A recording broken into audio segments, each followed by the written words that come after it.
Hello everyone, I'm Nadeem Maniar, Director for Fraud and Forensic Services at Crow UAE.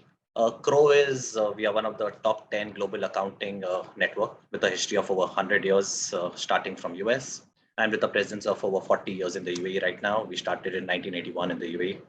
I head the Fraud and Forensic Services in the UAE for mainly working with banks, financial institutions, and large organizations, helping them to mitigate the fraud risk, including the cyber risk. And of course, I'm very happy to be part of this panel discussion. I'm also a member of, honorary committee member of Della Leaders Club Cyber Security Committee, Dubai chapter. Thank you so much for organizing this.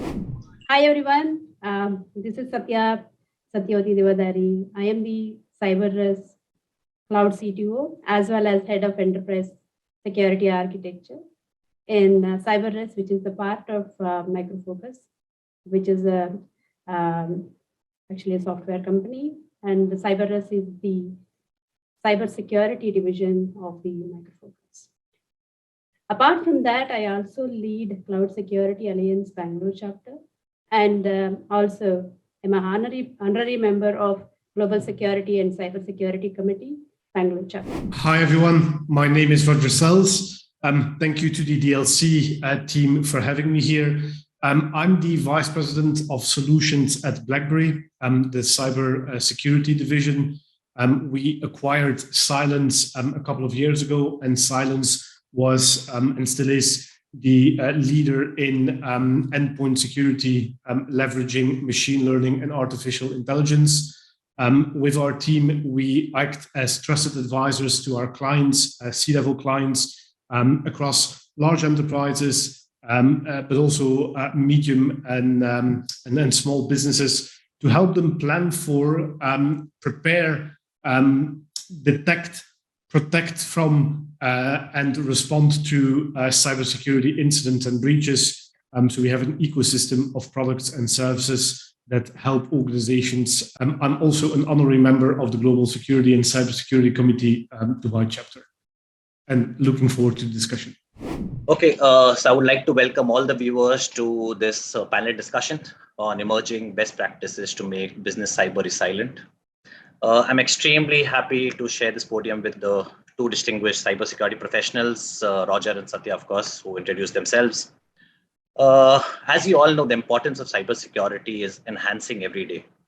Okay, this topic was hot yesterday, hotter today, and will be more hot tomorrow. So there is never a good time to speak about it. It's the best time to speak about cybersecurity always.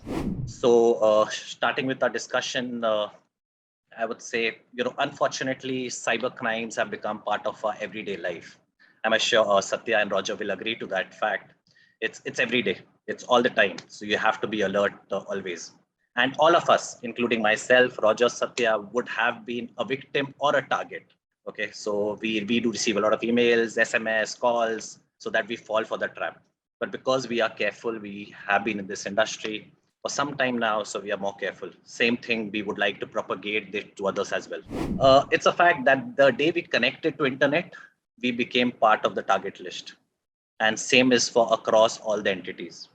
For example, all of us have won multiple lotteries, which we haven't purchased ever, or a phishing email saying that click on this link and you'll get a car as a reward and enter your details. So that has been a trend, and it's growing by pandemic. It is very sad to see, since the beginning of the pandemic, cyber criminals are the ones who have benefited the most, I would say, out of the pandemic, which is really sad. Thinking that those are also humans, but yes, they have taken advantage of our fear. And lots of researchers have stated that, the cyber crimes have increased by 83% in 2020.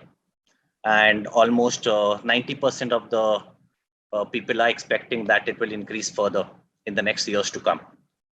So it's a scary situation for all of us. And that's the reason DLC organized this event, so that, we spread the awareness. So this brings us to our first topic of discussion, Roger. So basically, people say, is cybersecurity a threat to me, or is it a threat to others? And what is the best way to spread awareness about the same? Well, great questions. I think, yes, it can be a threat to the individual and their organization, for sure. As you said, cyber criminals target everyone. We have the luxury that we have a threat research group that is analyzing even advanced cybercrime groups and tracking their movements and their methodologies, as it were. So I'm a bit closer to the material than most.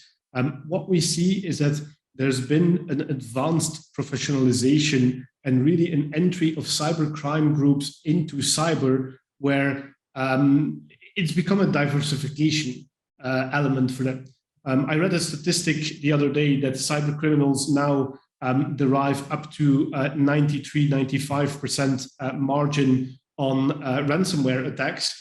And if you compare what the margin was on the cocaine trade at the height of the cocaine trade in the 90s, the margin was around 90%. So they make more money trading, actually deploying ransomware. But also we've noticed that specialist organizations have popped up. So groups that will do research and find weaknesses in the organization, and they will gain access. And then they will resell this access on as soon as possible so that somebody else can actually come in and deploy ransomware. It diminishes the risk for the first criminals, but it also allows them to quickly monetize the access that they got. And then you have other crime groups that will be analyzing some of these victims to say, okay, what is the cash flow position of the company? What is the level of ransom that they actually could be paying? What is the impact of their services or products not being available for a while? And all of this financial analysis really goes into their approach to generating their profits. For people themselves, of course, if you have any type of data that is proprietary, that is of interest to anybody else, that can be your prices, the names of your clients, your methods and methodologies for a production process, then you will become a target.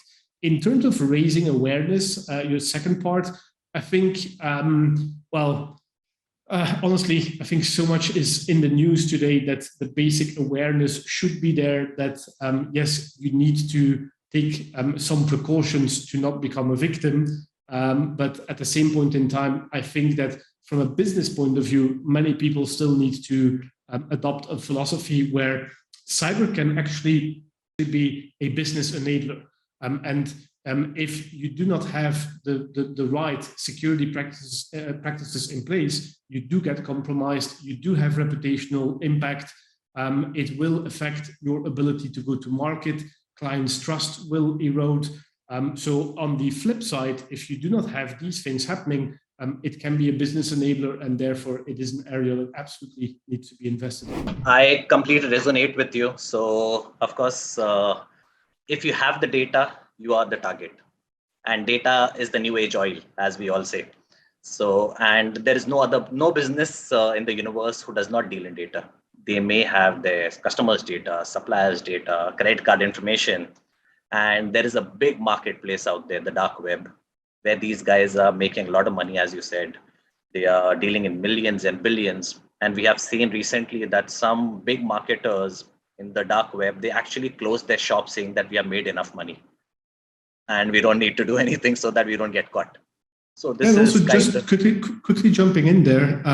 It also shows that these criminals have a double monetization strategy, because first they will hold your data ransom and make you pay for it to get it back.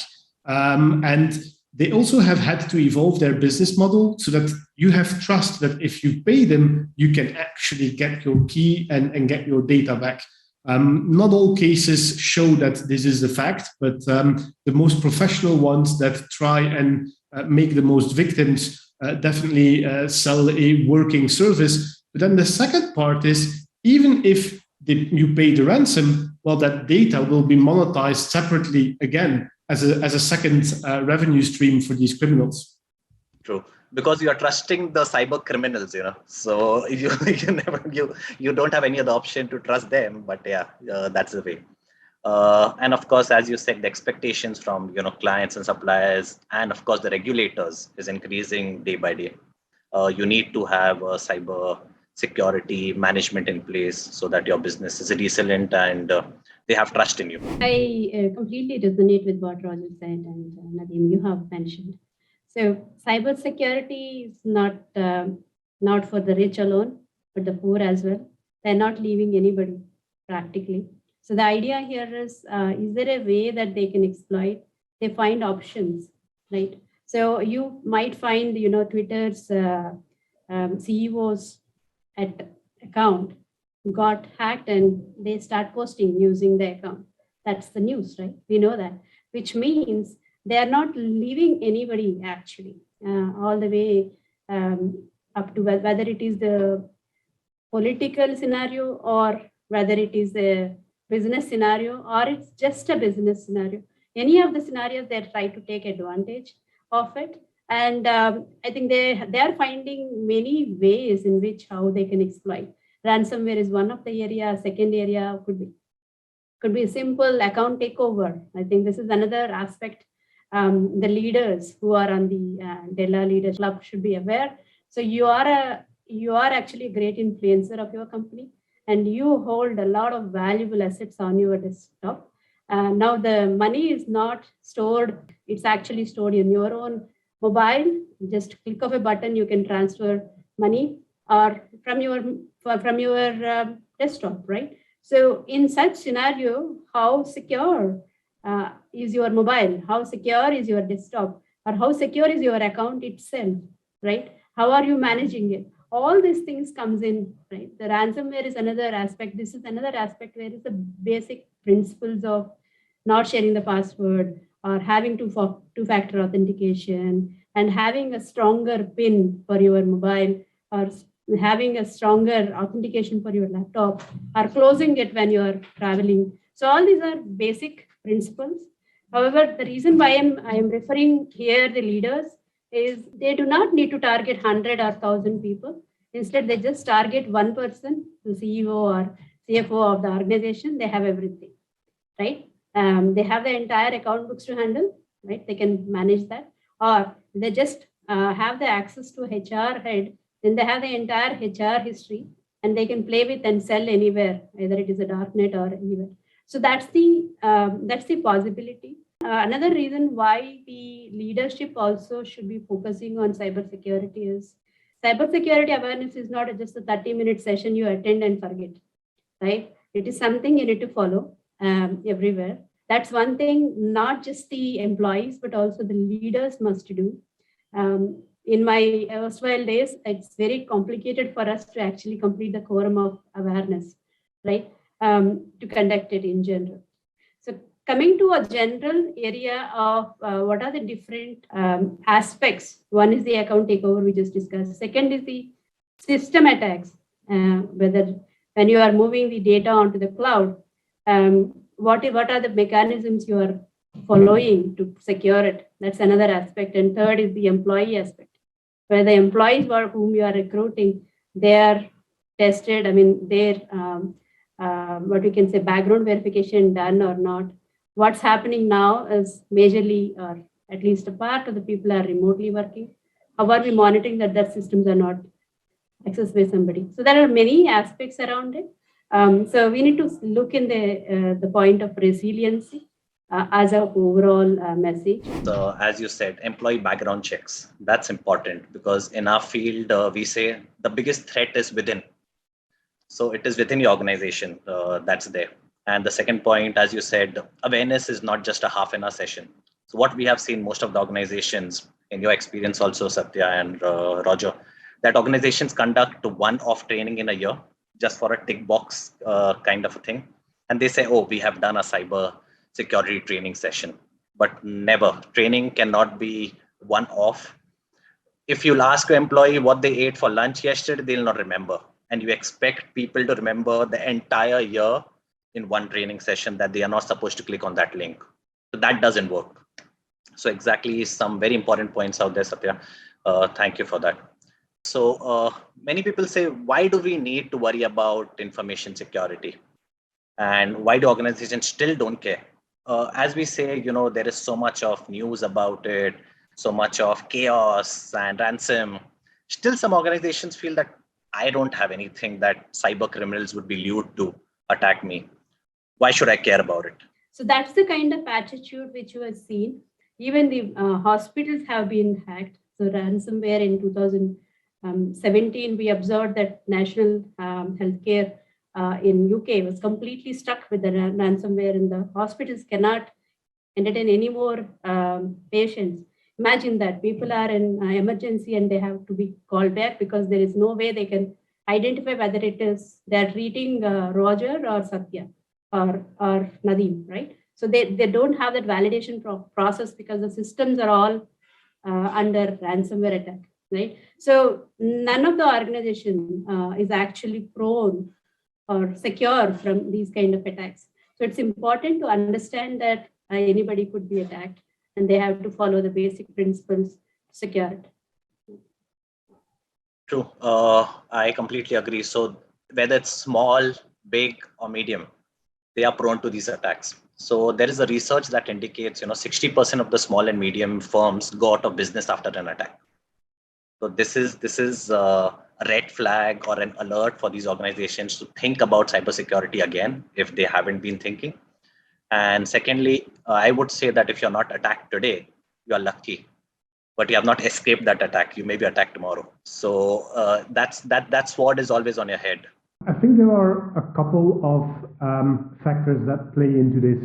The first one is that from the cybersecurity practitioner side, we're maybe not always making it very easy for organizations to understand what they have to do in two ways.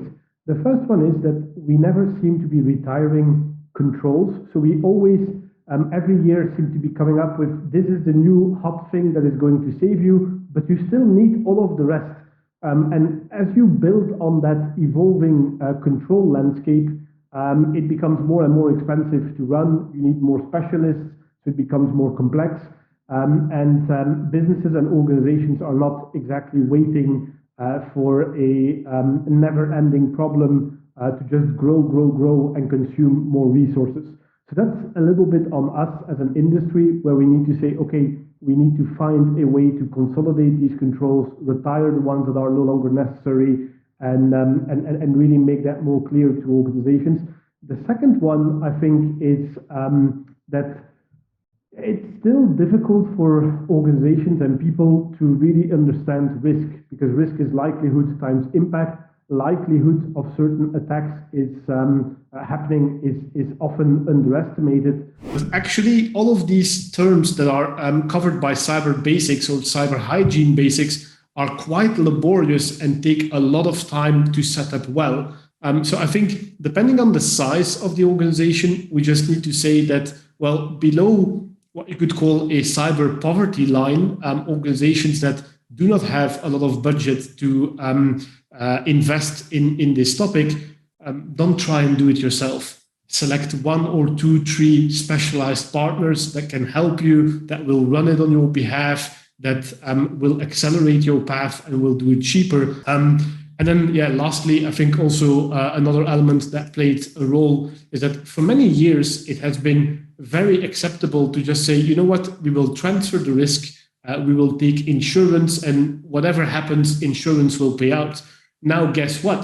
Cyber underwriters and insurance companies have become smarter, and they turn around to their clients and say, well, we will only pay out in the instance where you have covered the basics, you have invested in these controls, you have done these things. So actually, the insurance that you bought now is a sum that you've lost that you could have reinvested in actually making the business more secure. And you have to go through that step first before seeing a payout.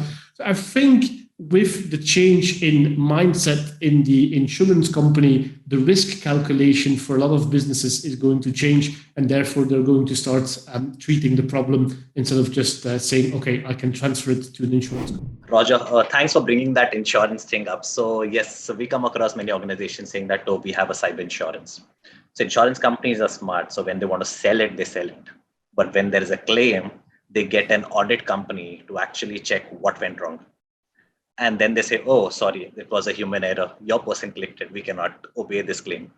So yeah, they need to have these cyber hygienes, as you said very correctly. So example, we always keep telling, since school time, I suppose I'm saying, lock your screen when you leave your desktop. never leave your desktop unattended. And I still see so many people just leaving their desktops unattended. And as COVID came in, people started saying, wash your hands. So it was obvious that we always used to wash our hands, but yes, it was something that we were forced to do. So same thing with cyber, I suppose people will be someday forced to do these cyber hygienes and to follow it. But at the same point in time, I think we need to be realistic. Like I think phishing was mentioned a couple of times. Look, if the organization is sufficiently large, and I've been with organizations with 100,000 staff, there's always someone that's going to click something. And you need to have a security awareness program that tells people, hey, this is what attackers will be doing. This is how they might lure you into clicking something. This is what it could look like. It could launch something, an empty Word document. Your browser could crash or whatever the case may be. But then you need to train people that actually them clicking is not a problem. But if they click and they don't notify the security team, that is the problem. And I see a lot of security teams that disincentivize people from coming to them because it's like, well, you stupid person, why did you click that? But then you chase away your human sensors of attack, and you have to actually reward people for saying, thank you for bringing this to our attention. We will look at the problem. Okay, you can give them some more training, but at some point you also have to realize that if an attacker spends enough time and energy, they can design an attack that 90+% of people will fall for and will click, because you cannot see that the URL is incorrect. There are no spelling mistakes. It's very targeted to the interest of the person. You can always come up with something like that. So then I think just preparing the organization for what does failure look like and how do we turn it around is very, very key. Yes, Roger. So of course, fraudsters are always a step ahead, and that we need to accept it. And as you said, it also depends on the culture of the organization. So the culture, tone from the top, those are the things that are important, and that would encourage people to actually report such incidents. So proper incident reporting kind of a thing that needs to be in the organization, that's important. So what are the biggest cybersecurity threats we need to worry about in today's world? So as Satya touched upon, healthcare has been vulnerable since a long time. That's again very upsetting to know that people are targeting healthcare.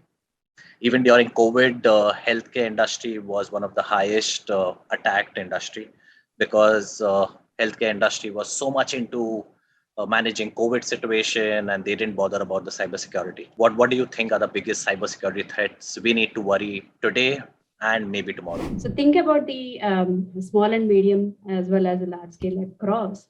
The key part what's happening right now is about this identity spoofing or identity theft. That's something which quite happened. That's the part which we had spoken earlier about takeover, account takeover, or somebody actually uses the identity of myself to actually say that, this is Satya, so let me get that money from the account. That's one way to do. Second option is to use that for defraud a person or actually do something which a person won't do, right? So these are the various ways in which the identity theft is being used in many areas, in many organizations. So that is one thing which quite common. The second aspect I think we already discussed or quite common is phishing and smishing. I think that's something which increased tremendously high. I think it increased 300 times or so during that first 3 months of the COVID, which is the time of March to May 2020. So that is the time the phishing attacks increased rapidly.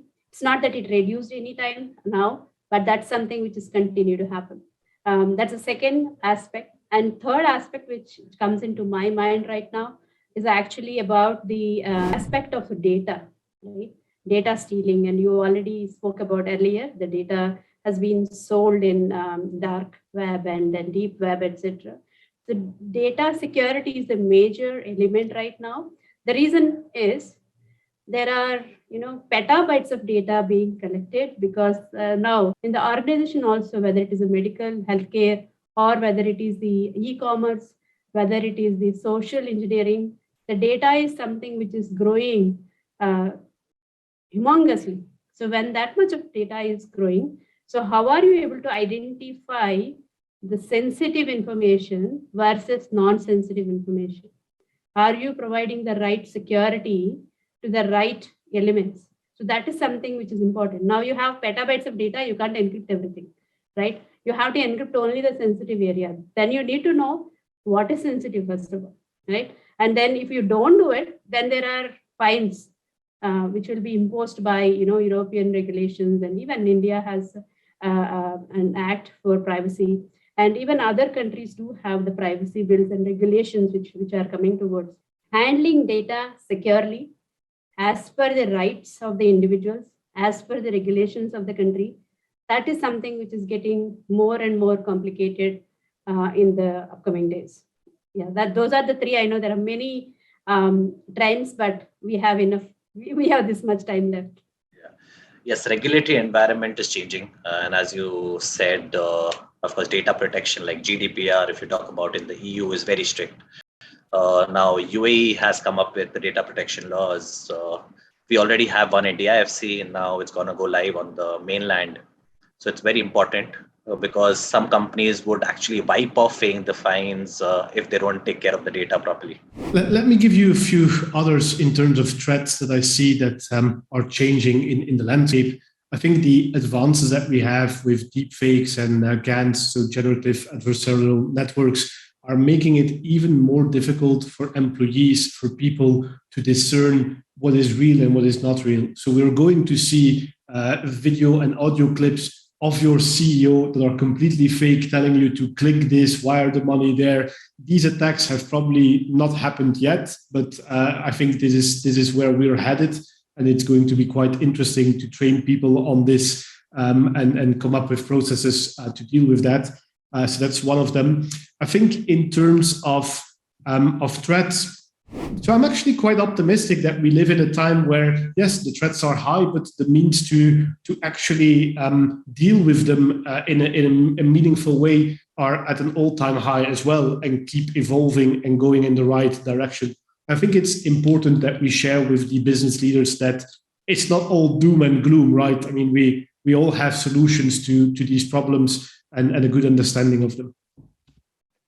True. That's nice on the positive side. Of course, tons of information, free information is available, and similar like what DLC is doing out there, reaching out to people and sharing knowledge.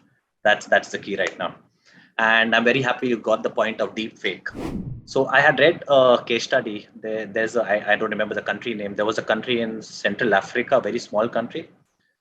Actually, the government collapsed because of a deepfake video.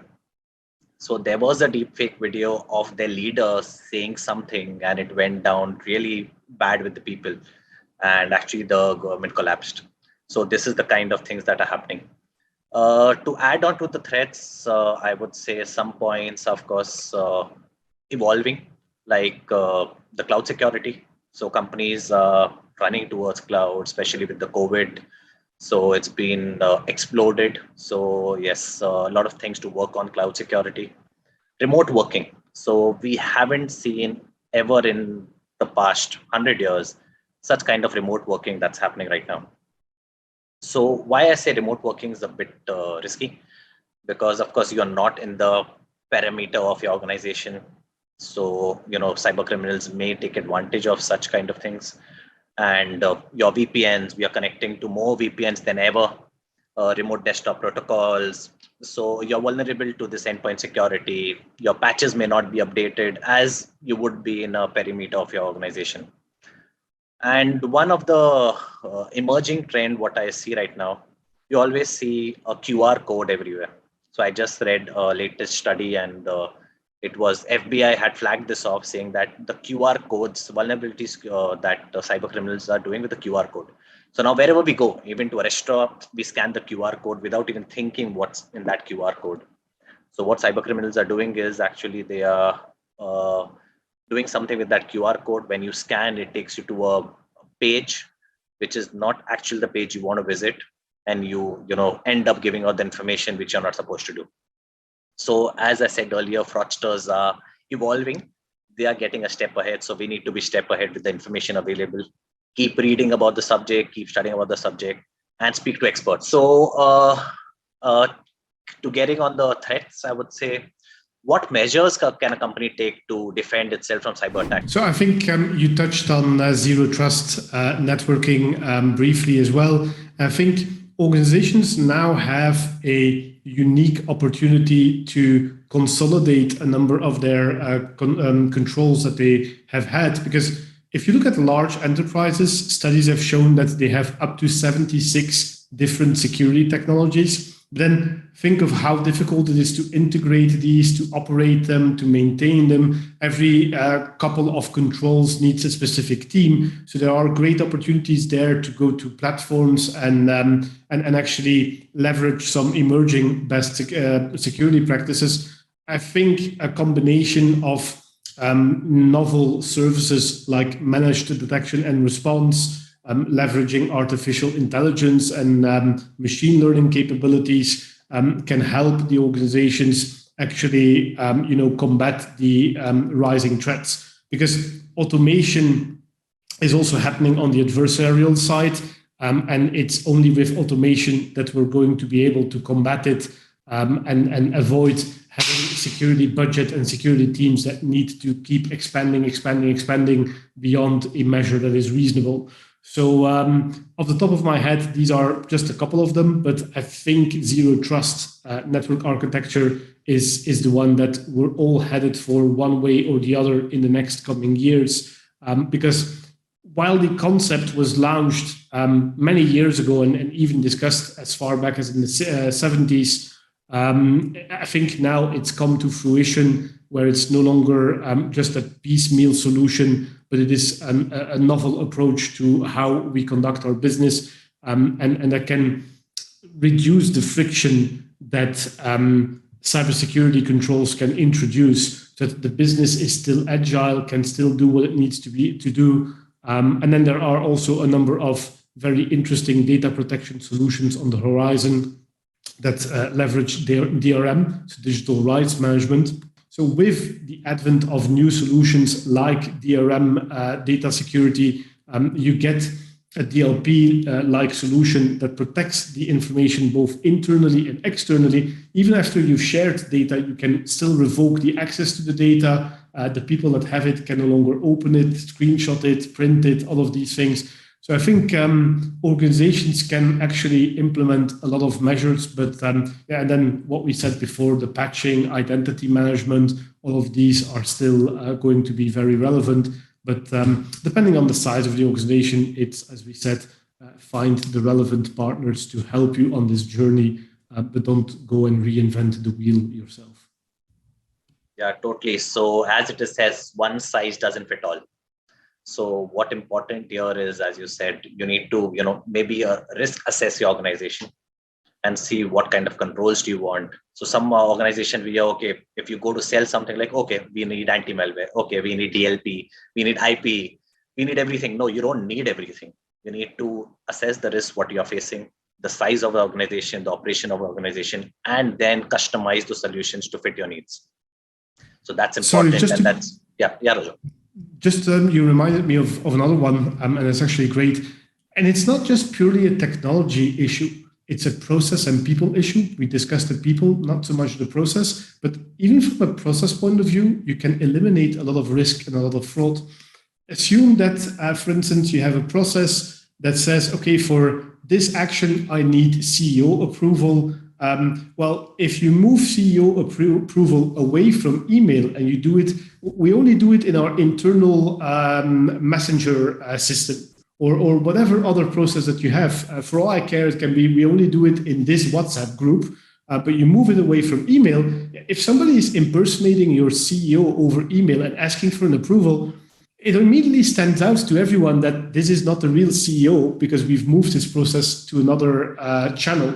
So there are even ways where you don't need to invest a lot of money. You just need to rethink your process, figure out how you can avoid risk. then maybe also discuss it with a risk expert and technical expert to say, okay, is there another risk that I have not foreseen that can happen in this new process, and make it watertight? But there are non-technology solutions as well, of course. So thanks for bringing that up, Roger. So one thing that we did in our organization, that was the idea. So we don't share passwords with our employees. And why do I say that? We already set up their email on Outlook. If as per the authorization metrics, we give access on mobile. So that's us, that IT system, our CISO sets it up. So they don't need the password anyway. So why do we share that password with them? We already set up everything, because that's the main thing that people, go on click on a phishing site and they ended up putting up the passwords. So we cut that, as you said, with the process, we have cut that thing. And in case they need a password where they want to put in, they need to take an approval. And only by the approval, the manager approval, okay, we need to download something, they need the password, they will have to put in there, only by the CISO. And then after putting it that, we again change the password. We don't share it. So that's a simple step we could do. And actually that, I think, so that helps a lot. I like the way the discussion is going. Roger actually brought that, the triangle which we studied initially, people, process, and technology, right? Nothing can work in isolation. We need to have the right set of processes in place, and the process to minimize the risk, first of all. It could start with risk assessment, as you said, Nadeem, and then identify what to protect, what not to protect, or what could be left idle. Do not need to add, cost of security. So another item here is about the people. We also speak about the people. How can we increase the awareness in the people? That's another aspect. The third is the technology. So what I observed is, like, I know I am working as part of the technology organization and do advise on various technologies. But the element of technology is, it is effective only when you write the right process and implement in the right way. So I will never reveal my real birth date anywhere, whether it is social or anywhere, right? The simple process you need to put in place as an individual. I'm just telling about the individual. Coming to an organization, as you rightly said, the passwordless authentication, that having an out-of-bound authentication, which is the OTP, or calling them in person, or having a biometric authentication. There are multiple ways in which you could do it. To simplify the amount of time it takes and the amount of, the fraud it can happen with that simple process. The second aspect is the CEO is approving. So you need to have that maker checker process in a right way, so that there is a process in place. Who is writing it will not be approving it, and there is an approval process and there is a test going on. So having such, the multi-level approvals do help. And coming to technology aspect, just one element. So now we just touched upon cloud, right? So we are using cloud more and more now, and it's going to grow to a large extent. It may not be just one platform, but you might be using multiple platforms, which adds to multiple complexities as well, which means you need to make sure that you have the right type of user access, and you need to manage that keys which require to be authenticated. And you should remember what systems you are using and whether their passwords are set appropriate.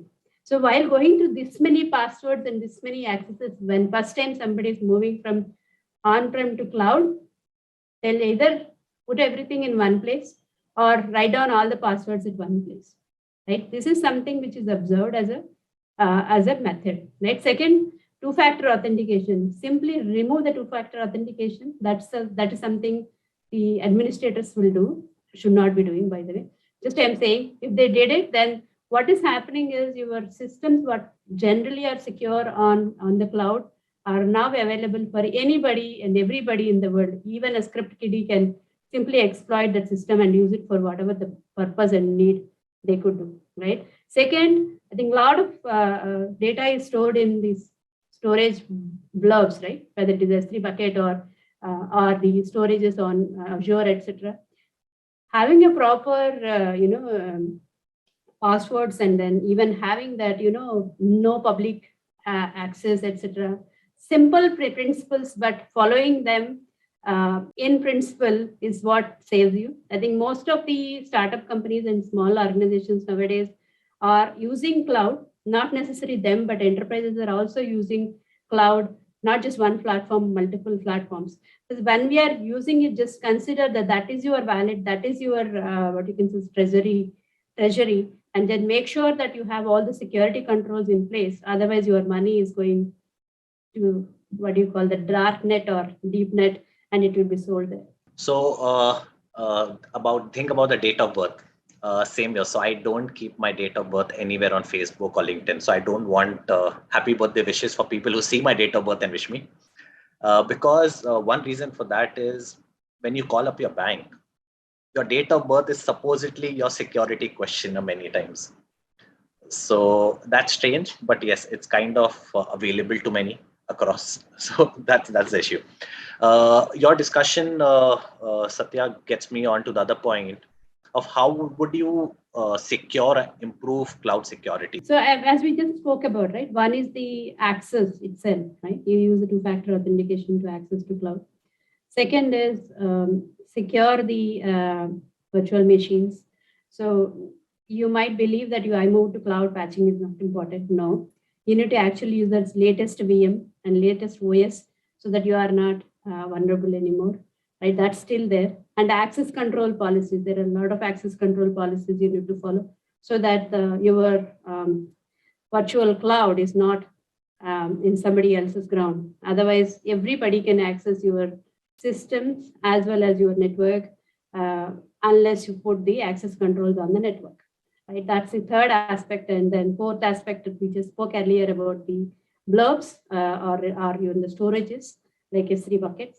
Ensure that they are securely handled, and then you are taking care of the identity and access management to the core, and make sure that there is a role connected to each of these resources so that they are not misused. So the key thing to me, I think, coming back to our first question about awareness.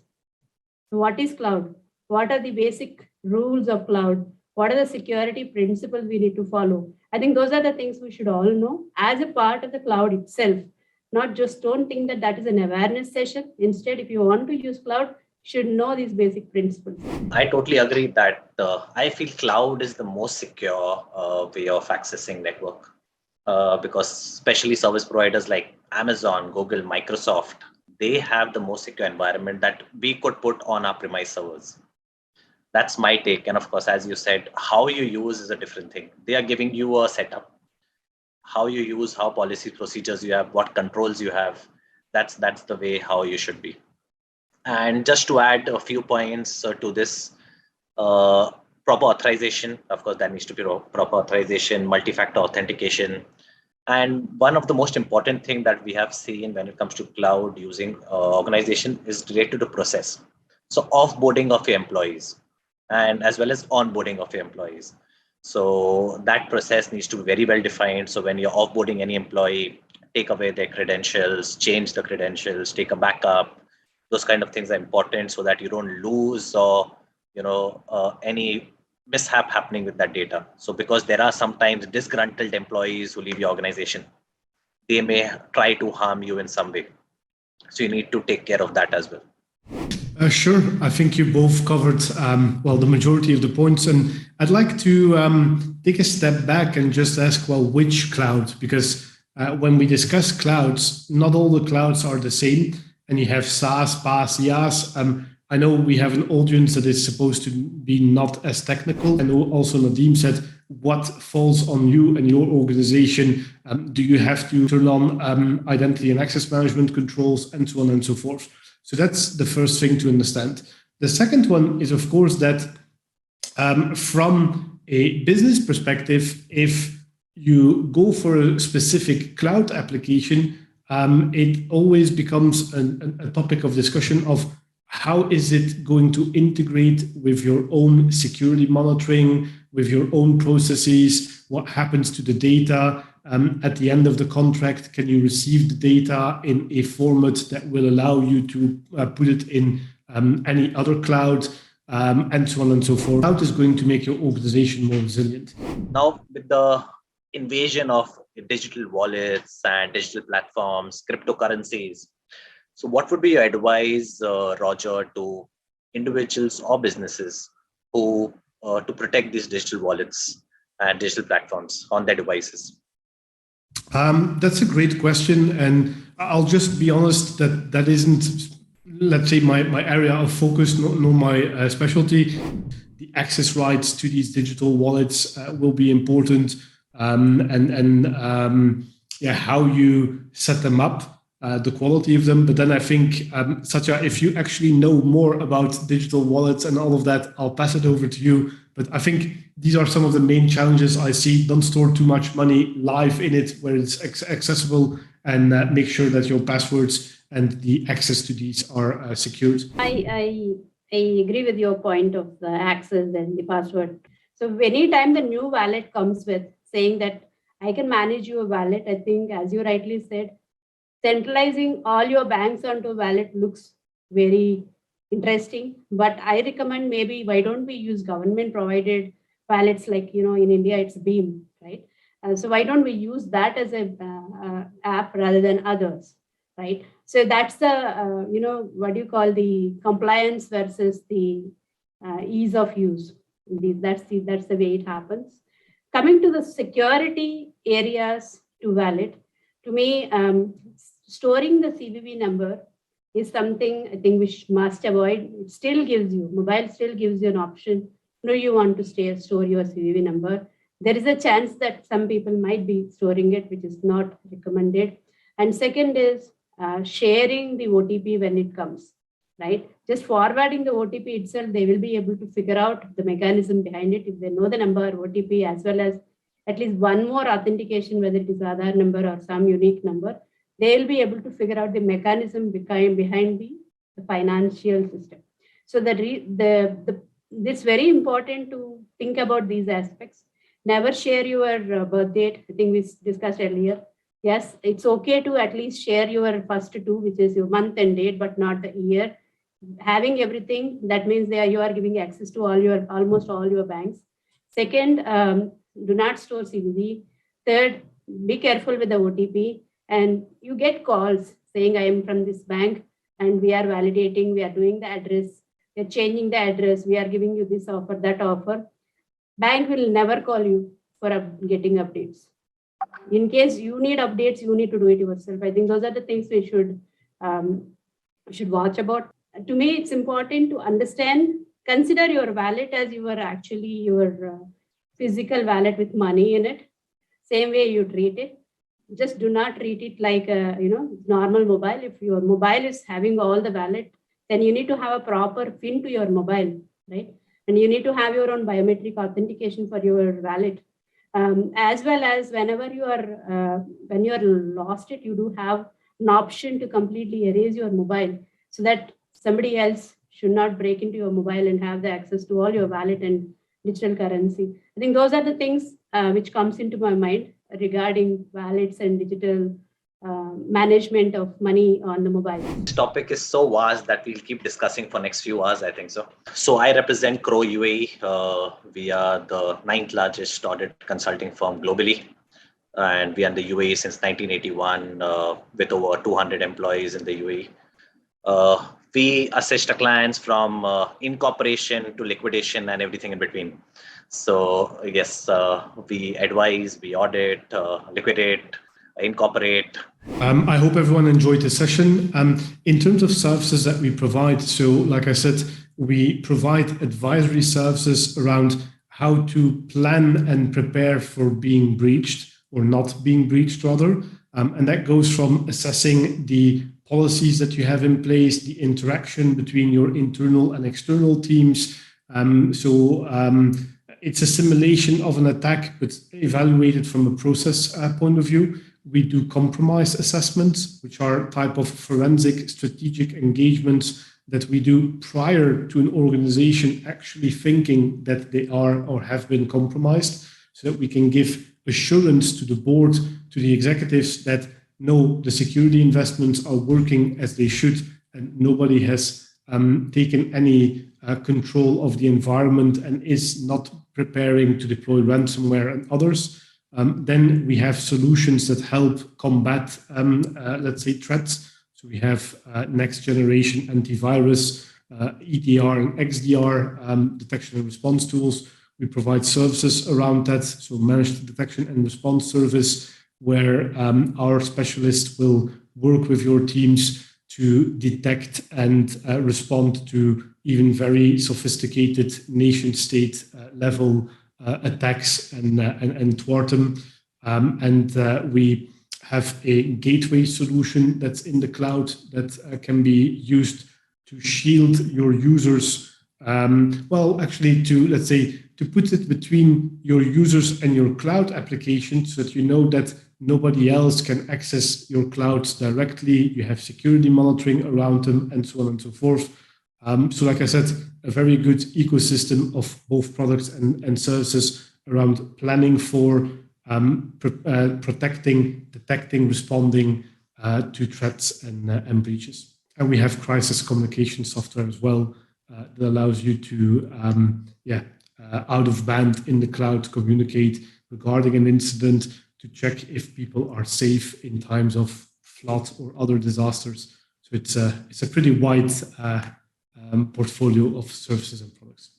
So I am part of CyberRes, which is actually resonates the sound called cyber resiliency.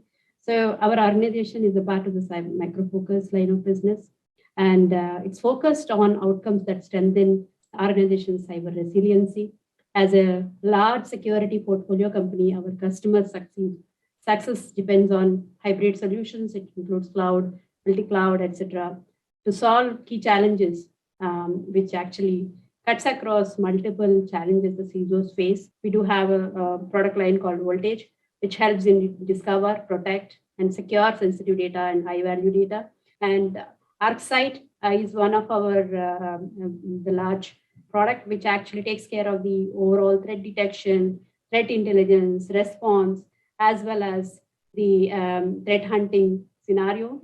And then we do have another portfolio, which is called Intercept, which is actually to augment human intelligence with machine intelligence using unsupervised machine learning technology, which actually addresses whatever the machine intelligence requirements across all these four portfolios I mentioned about. Overall, this organization is actually here to address all the cyber resilience needs of any type of company, whether it's small, medium, or enterprise. This topic is so vast that we'll keep discussing for next few hours, I think so. Okay. Thank you, everyone. Thanks, Roger. Thanks, Satya. And thank you, DLC team. So thank you so much. It was a lovely session.